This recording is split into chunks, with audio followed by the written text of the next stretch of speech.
Okay, so folks, we're here again. Today we've got the really cool looking John Connearn, who I spotted, who I met a while ago at a local music venue, the Roadhouse. He was doing a jam night and it was all really cool. And I've been following what you've been doing a little bit on and off since then, John. And one of the things I noticed, you've got your Andertons thing on there, which you've done some stuff for Anderton as well, which we'll talk about in a little while. So first of all, if you just want to tell us what you're doing, what you've been doing, what you're all about, and that sort of thing. Sure. Yeah. Well, first off, thanks for having me on. I'm glad we could get this. Get this in. So my name is John Connearn, often known in guitar circles on the internet as Digital John, through Andertons, which I just happen to be wearing the merchandise right now. So I am a guitarist by trade, but quite a lot of my time is a producer. I gig, I do producing work, I make my own music, and like most people nowadays who is a working musician, do a lot of things all at the same time and try and make them all work, which is a constant juggling act, but it's fun. I like doing everything, and I often do work for a company called Neural DSP as well, which is a kind of relatively fresh brand. They haven't even been around 10 years, but they're already doing big things, and they kind of brought me on at the same time as I joined Andertons, really, and everything kind of happened very quickly and gained a lot of traction through that. Release some music, do videos and tutorials and lessons and stuff online, and just seeing where things go, really. It's all good fun. So how long have you been playing guitar? When did you get into it all? Good question. Started off when I was, I don't want to say I've been playing guitar since I was 3, but I've been playing guitar since I was 3. Okay. Mum and Dad both had guitars around the house, and they weren't musicians. They are fine with me saying that, but they kind of really enjoyed guitar recreationally, in the sense of like they would pick up a guitar in the evening and just play songs for fun, kind of in like a campfire spirit, right? Sure. Nothing too academic. Although Mum did like grade 8 classical just because she fancied it and all that sort of stuff, and Dad has a kind of vague understanding of music theory, and he's really quite intelligent with it. So that, and they've, most importantly, they both love it, and that brushed off on me. And naturally, I picked up a guitar when I was very young, and never really dropped it. So I did my grades and that through school, and how old am I now? 28. So I don't know, I can't do the maths. 25 years. Yeah. And without trying to be like too modest about it, I should be way better than that. But it's like I've guitar's been around as long as TV has for me. Really, from my memory. So it's like just a big part of life, and music as well. But just seeing where it goes. It's all going well so far. So did you kick off in bands? Did you start with bands and then sort of drift into your own solo stuff? Yeah, so started playing. Actually, growing up and going to church, just playing, like simple kind of hymn songy things. And then, when I was a teenager, joined a band, which is good fun. And I recommend everyone who's a teenager who plays an instrument, join a band. It makes it so much more fun. So did the band thing from when I was like, I don't know, 13, 14 to when I was about 22, 23. Different bands, through school or whatever. And then as I left uni, around the 21 to 23 age, when you're kind of a young adult trying to fend for yourself, it's like, how do I make music? So, and make money from it as well, make it my job. So, it just became too difficult for all of us at the time, because we're all the same age. We left uni at the same time to like, do the band thing, because everyone needed to do different stuff. So the band eventually folded, but I still play with the guys now, in various bands or whatever projects we do, like mine. For instance, it's the same guys I was in a band with. We just don't do the band thing. It's kind of my thing now, which is great. But I kind of did the band thing, and now I'm just a kind of free agent guitarist. Yeah. So how did you get sort of the Andertons gig and that sort of stuff? What kicked that into touch, and was it through the Neural thing? Beats me. No, I think I got it just because I was like at the right place at the right time. I mean, I think there may have been other people up for the job, and I just got lucky. Maybe I was just, I said the right things on the right day. I don't want to say like they've made a mistake. I feel, relatively assured in the positions I've got. But with Andertons, at least, I think I just presented the right attitude. I got on well with the guys, of course. Like, we get on great, and it was very seamless joining Andertons. And at the end of the shoot, at the end of the day, it was like, if the people watching didn't like me, then that was the real kind of call for Andertons, like, you know, because it's a channel, and even if we got on great and there was chemistry in the room, if the viewers don't like me, then that's that. And, you know, I wear a silly headband and I'm young, I play digital models and all that kind of thing. So it's like, I was really nervous about that, but thankfully, you know, 99.9% of people like me. So that was great. And that was like 2021. So that's flown by now. But and then Neural DSP, I think, needed a guy at the time that I joined Andertons, and I kind of got brought on as Digital John, which is my like kind of a niche, I guess, in this world, where I was a young guy using all the digital guitar kit. And Lee gave me that name. I didn't give it myself, but it's kind of cool because I like all the electronic music anyway, and, you know, it's kind of what I'm doing at the minute. So it's worked out really nicely, actually. But yeah, Lee gave me that nickname, and I guess I was, because of Andertons' massive footprint, thrusted into the eyes of the guys at Neural, and they asked me to do some videos, and eventually joined them as, you know, their kind of in-house guitar video guy, which is great. That's such a fun gig. You know, I've seen parts of the world I never thought I'd go to, and very fortunate, really. Yeah, that sounds cool. I was listening to some of your stuff over the last few days in anticipation of this a bit more, and I couldn't help noticing that the shift in the type of stuff, materials, particularly on Spotify, the last sort of the first few, sort of 5 or 6 tracks on Spotify, it was sort of quite mellow and you know, reasonably complex, well constructed acoustic style music, and then suddenly the most recent 2 tracks sort of completely different tack, you know, electronic, heavier guitars, much more electro sounding productions. What sort of what's made that change?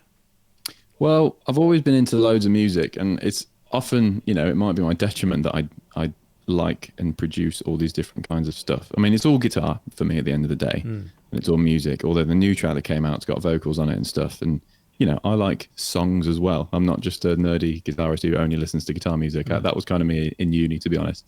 But I just, you know, I love vocalists and vocal melodies. But yeah, I think I really admire artists that kind of do their own thing. And even if, well, I don't know, someone like Muse have had all kinds of phases in their time musically. Some of them, you know, don't land as much as other albums have, but that's fine. Like, you know, if anyone's ever made music listening to this, it's like doing the same thing over and over and over again just gets stale. And I'm not saying I'll go back, like I've completed acoustic now and I'll go and do the electric thing, or when I complete the electric thing, I'll do something else. It's just whatever I'm feeling like at the minute, and also whoever I'm collaborating with, and, you know, wherever life leads me at the time, like that. Electronic tune was with a guy called N3B. He's called Ben, hence N3B backwards. And the acoustic thing, those are tracks I was sitting on for years that I created in lockdown because I could only play guitar by myself, so I was just sat at home with an acoustic, and that was the way life went. And the acoustic EP came from that. So it's just, I'm just going with the flow. And the kind of cool thing about that is my music has allowed me to kind of get in touch with different listener pools. Like if I just did the acoustic thing, then only the acoustic guitar guys would know me, or, you know, vice versa. And it's kind of nice.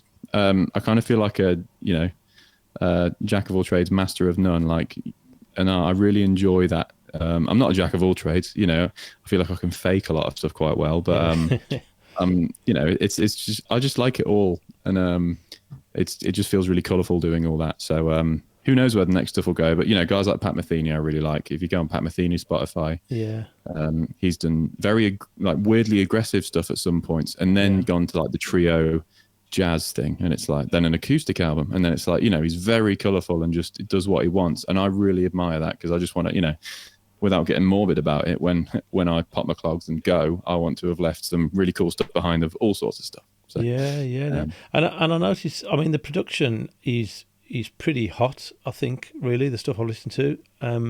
Thanks. Is that your own? Are you doing it all yourself, or I produce all my own stuff.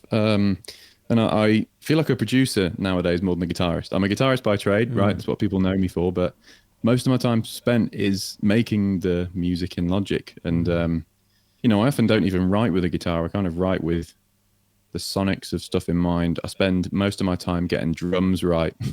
And then I guess it's because, you know, guitar's kind of second nature now. It just slots in, and you know, all of that. But I really enjoy producing. It's the most exciting thing about music for me. You know, guitar is cool. I love guitar.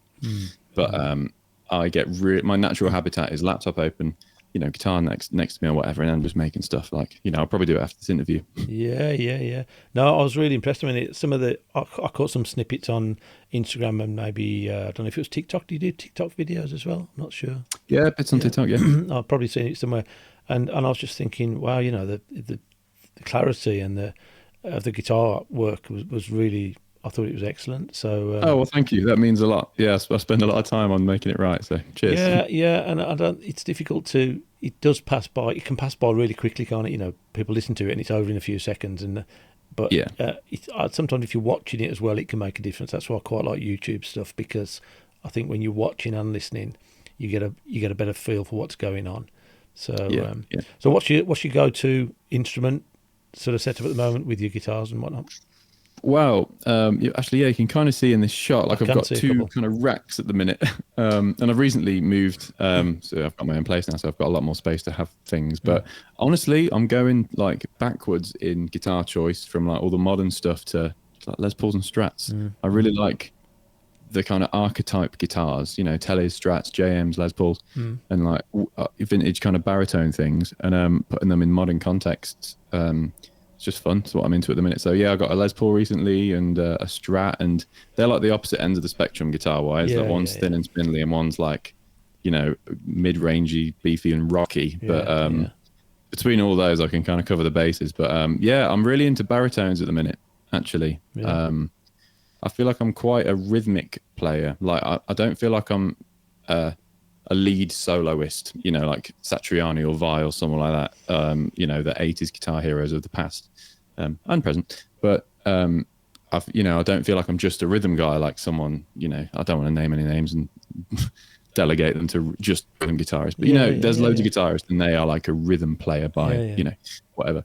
I feel like I'm somewhere in the middle, and I kind of enjoy baritones because they're like a bass guitar, but then they're like a guitar, but you can also do harmony on them.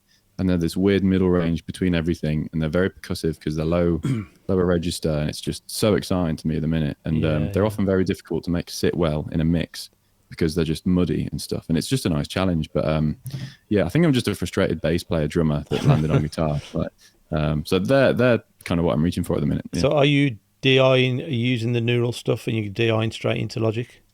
Yeah, going straight into a quad cortex, which is next to me right here, and then that's just going straight in. Plugins are great, but I like committing to stuff nowadays because the beauty and the dark silver lining of tech is that we have so many options, and that can be paralyzing sometimes when you're making music. I just like to make stuff and get it done and keep momentum going in a session and keep things rolling. Yeah. What you need is a 24-track tape recorder. That's what you need. Well, that'll make you commit. More than anything, which is a background. It's that mindset though. It's like, imagine everything's tape and you just got to get it done. That's what I try and do anyway. But, yeah. I more recently, guitars that I've bought have been, which I've been really impressed with. One was a Patrick Eggle Berlin Pro, which was really cool guitar, and not that expensive. Not particularly expensive guitars. And more recently, a Telecaster Ultra, which has got a real spanky sound to it. I'm using it with a Kemper. Is that the 1 or 2? The Ultra 1? The 1. The Ultra 1. What finish? Because I've just got an Ultra 1 Texas Strat T. in the Mocha Burst. Well, that's probably Texas similar, T, isn't it? It's a similar, I imagine, Texas T. Yeah, John, probably. It's like, is this being recorded video-wise? Yeah, good. Yeah, okay. So, I don't know how well the camera will pick this up, but it's kind of like, it looks like a sunburst from afar, but really it's like a metallic brown sparkle. Yeah. It's really smart. The Texas T is a bit like that. It looks kind of black initially, but then it kind of looks a very deep grey, but then it's got a little twinkle in it as well. I love like modest kind of in details like that, but when you look at it, it's like, whoa, wow, it's really cool. But like with quite a lot of the Ultras, the kind of metal, sandblasted metal looking pickguard thing. Yeah. I actually used one of the, I think Ultra 1 Telecasters on a gig. And by the end of the gig, I had like a third of a pick left because it had just shredded my pick to bits because of the way it's kind of sideways in the grain. So it just knackered my pick. It's like playing on a sandpaper pick guard. Yeah. So the good thing about this one is that it's just standard plastic and I've got a pick at the end of playing. But that's the one thing I don't like about the Ultras. It's I guess you can't really find that out unless you play one. So.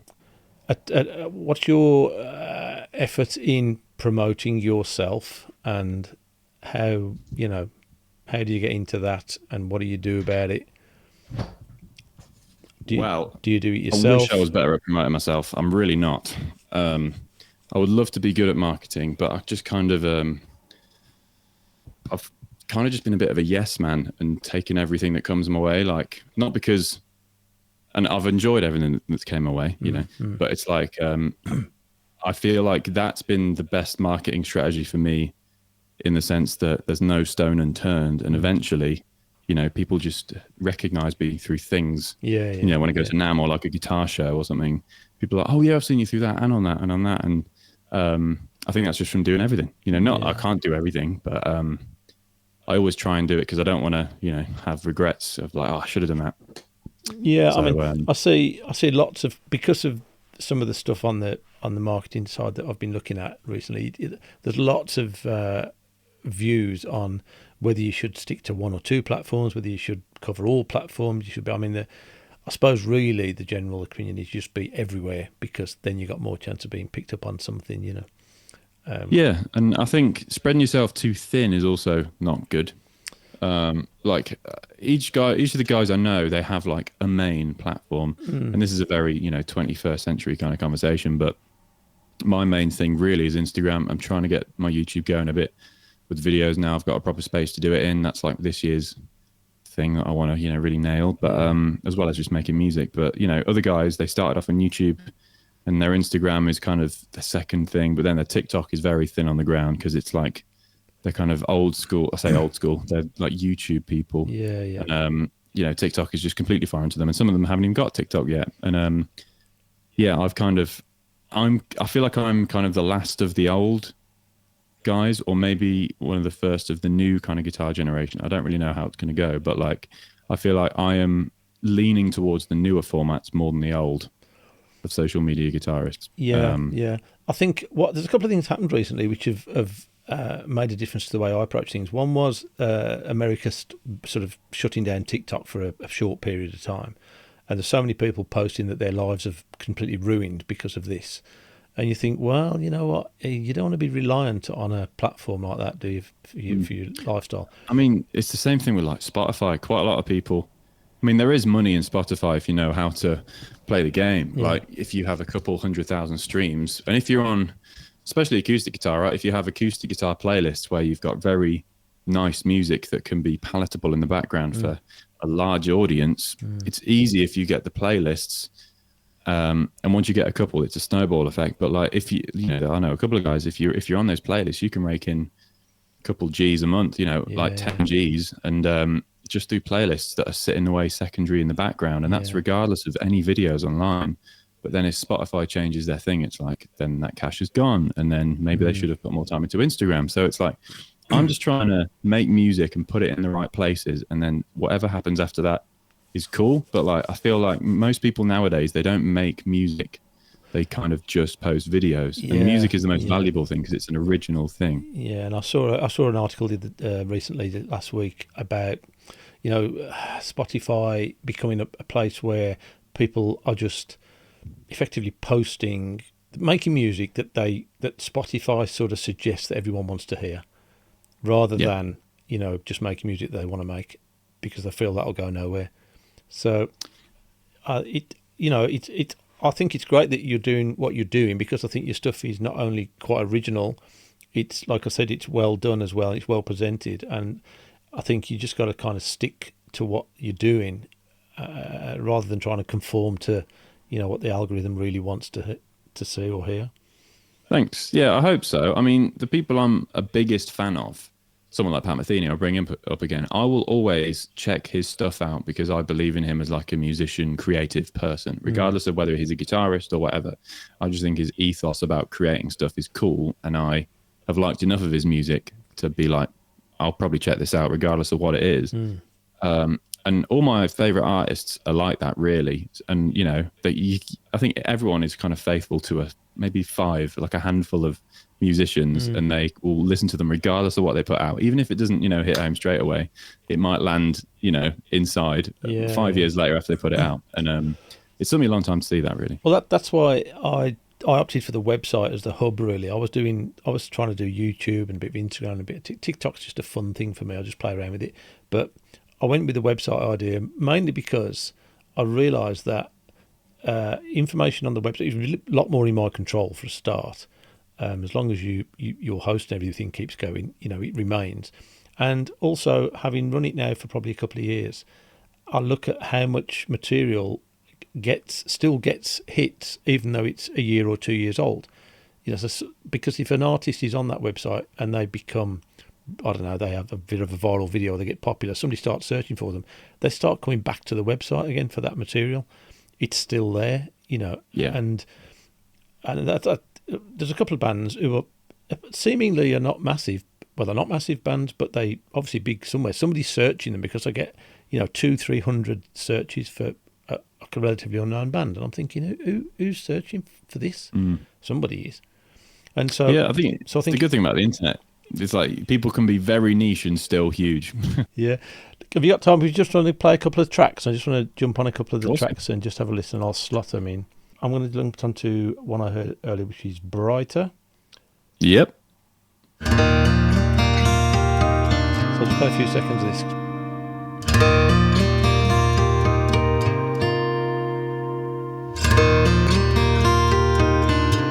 Can you hear that? I can't, but I can imagine. Yeah.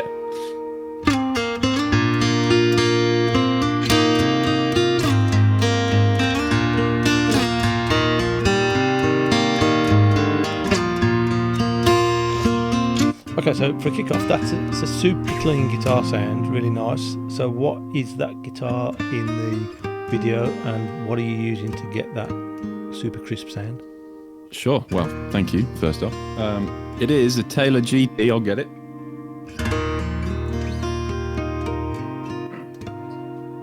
It's a Taylor GT11E. Okay, nice. 811E, sorry, I should say that.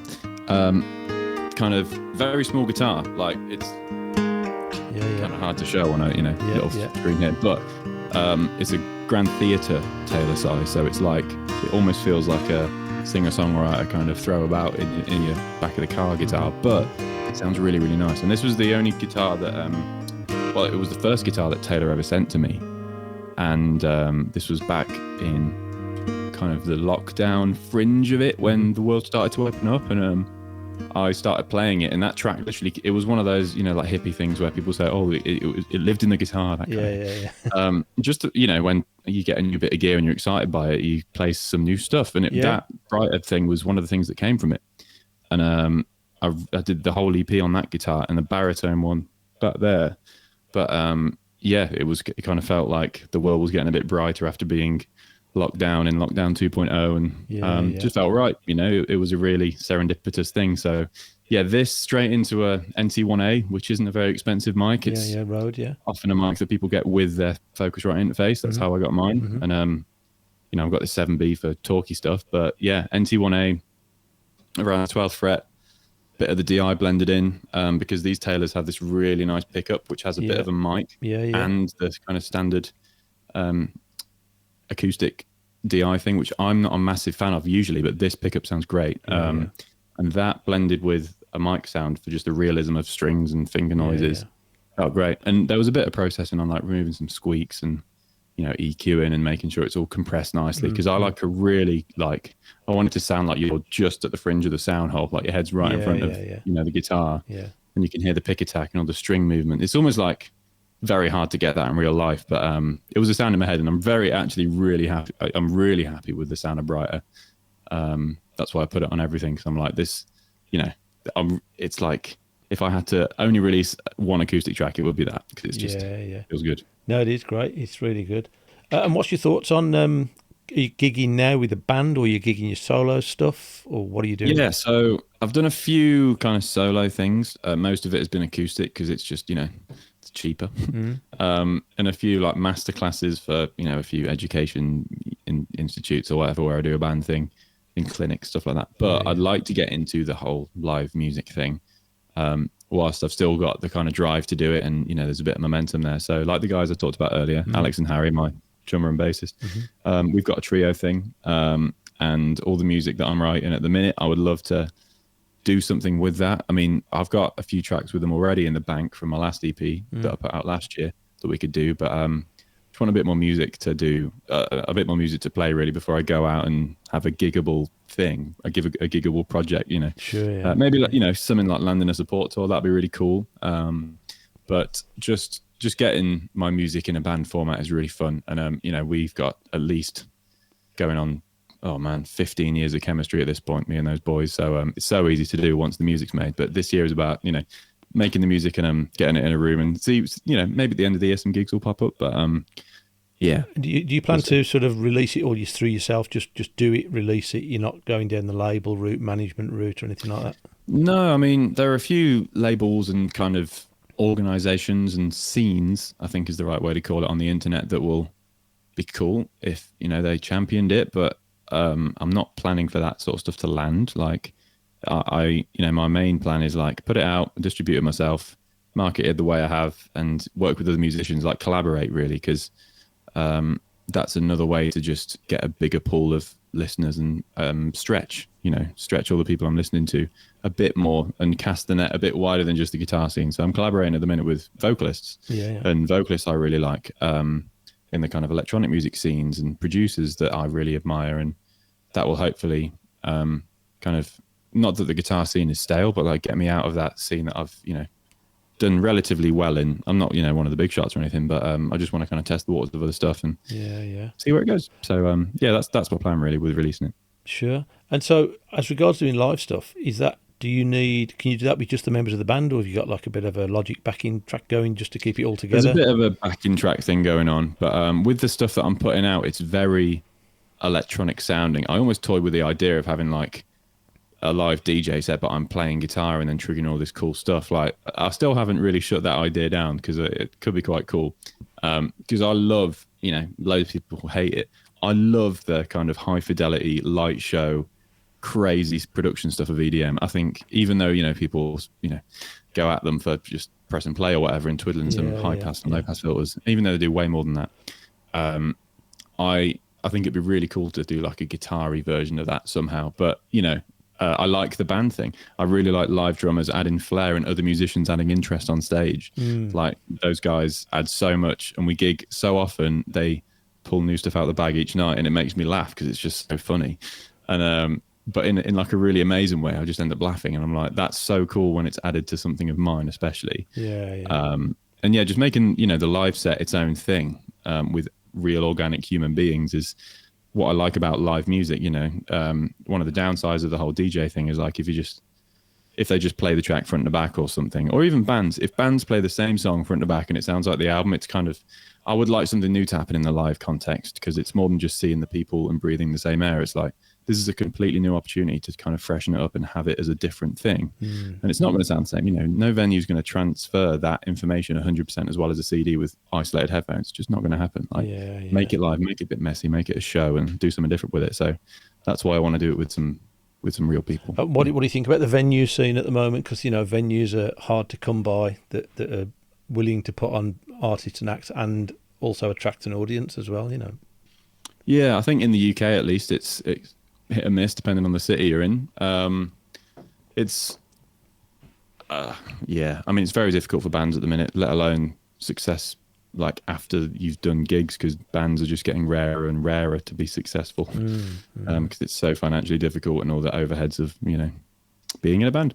But yeah, in terms of venues, like I think I don't want to say the good ones are still here, but like the ones that people are very faithful to and that have a real scene around them and sort of history, I think will always be about. Like in the UK, at least, we have such a history of live music. I don't think they'll all shut down. At least I hope not. But that seems to be what's keeping them afloat, and their heritage and the scenes of stuff. Like quite a lot of the time, I go to cities now that I would go to before COVID, and it feels a bit barren. I think everyone's kind of felt that, and venues aren't there that were there before, which is kind of, you know, it's really sad. But some have popped up out of nowhere that are now new, you know, in the same way. So it's like, I don't know really. I mean, I've kind of been out of that scene for such a while since doing all this, and I haven't really been, you know, haven't really had my finger on the pulse, but I've just only seen from gigs I've been to. But Yeah, I think it'll be good for kind of low to mid venues to start popping up and making gigging accessible for those people starting out. Because really, the only venues that are left are 500 and above sort of venues, and that's really hard to do when you're starting out as a musician. So yeah, what I have noticed as well is quite a few localish music shops, certainly around my area, are doing quite well.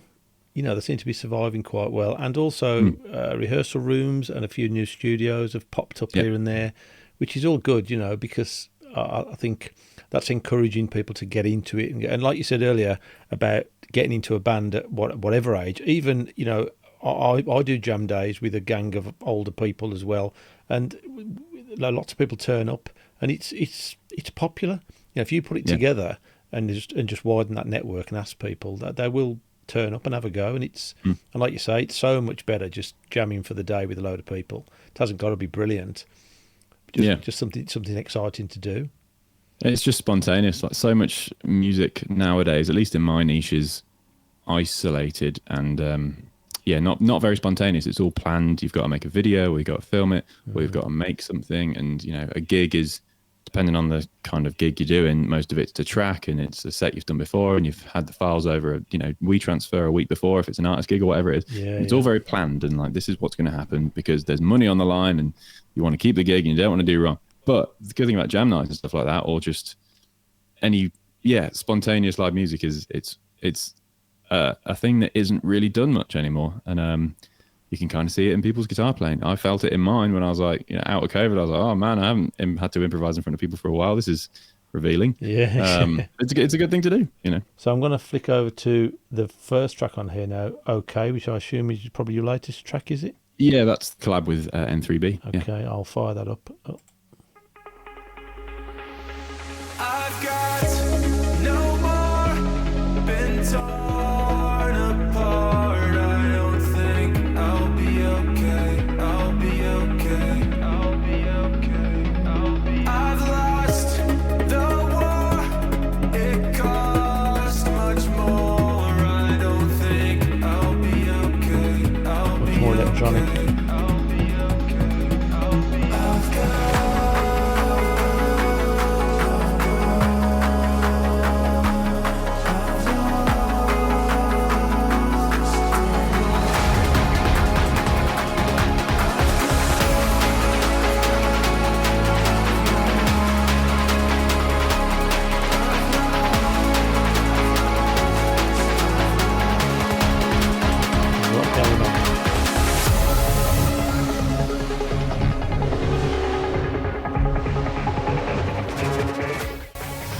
Okay, so vastly different to the acoustic track, as we said earlier. So there's a lot of, in the video, there's a lot of guitar playing going on, but I don't hear it as guitar as such. So is that what's going on with the whole guitar synth electronic type thing? Is that what you're doing? What's going on there? So depending on, sorry, by nature of the kind of this interview, I couldn't hear what part you were kind of playing. Yeah, just from the beginning for about the first 30 seconds. Okay, yeah. So did you get to the kind of riffy section, or was it still vocal? Yes, I think I did, yeah. Yeah, so quite a lot of that is guitar manipulated in Logic, distorted, saturated, messed up, and then, digitally manipulated, but it starts off as a guitar. So in the video, I was like, okay, there isn't actually much guitar until, I don't know, 45 seconds through. I was like, what am I going to do? So, by nature of the video, I just had to play some chords that I would play if I did it live. That's the thing about, going back to the earlier thing, like with, I want to play it in a band. That's something that would be new in the live context. It would be banded up and almost live elements on top. So that's what I was kind of doing for the video. But loads of that is guitar, and it's processed to make it sound not like a guitar, which is a weird way of working. But guitars are hard to elbow into music. Like, it's very obvious when guitars are just sitting on top of a different style, and trying to get them integrated is what I've really enjoyed about producing, and trying to make it almost like take it from a sound design perspective of like, this is a really messy, distorted thing. How am I going to make it sound good with loads of other synths going on? And guitars are really annoying actually to mix, especially distorted ones. They're hissy and horrible and all of that. So. No, well, they both sound great tracks, and as does all the other stuff, So I'm interested to hear what what you're going to come out with next, really. So I'll be following it with interest, let's say. Cheers. Yeah, loads of electronic stuff, some very chill stuff. But again, both ends of the spectrum. But yeah, man, it's just I've got too much, and I need a manager really to like say, no, do this next, and then do that thing, and then it will be a good plan. But I'm just like an excited puppy with music quite a lot of the time. I'm like, yeah, I'll do that. Yeah. And then just try and get it out in a relatively coherent order. Yeah. Well, so is it your full-time gig now, music? Is that?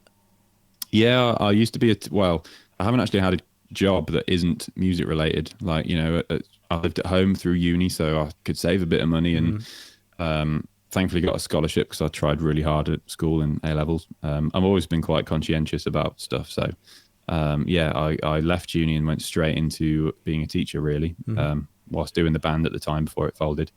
And then I was did teaching for a bit, gigged, and then a couple of years back couldn't do teaching anymore just because everything got so busy. So I'm going to try and do this music thing until I can't anymore. Yeah. And No, well, it's been great talking to you, John. I really appreciate you giving us some of your time. I know you are very busy, and I think everyone will be really interested in what you've got to say and what you've got coming up. Great. Yeah, well, I hope everyone's enjoyed this, and thank you, Tim. It's been fun. No problem. We'll catch up with you soon, hopefully. And are you visiting the Roadhouse again anytime soon? Yeah, it's down the road for me, really. So, and there's a great curry house next door that's really good. So I need to go there again at least. But yeah, sure thing. If you're heading up there, let me know, because it's only up the road for me too. Nice. And we'll catch up. Okay. Yeah, great. All right, buddy. I'll wish you all the best, and I'll keep an eye on what you're doing. And thanks for joining us. Yeah, thanks, mate. Anytime. No worries. Cheers, John.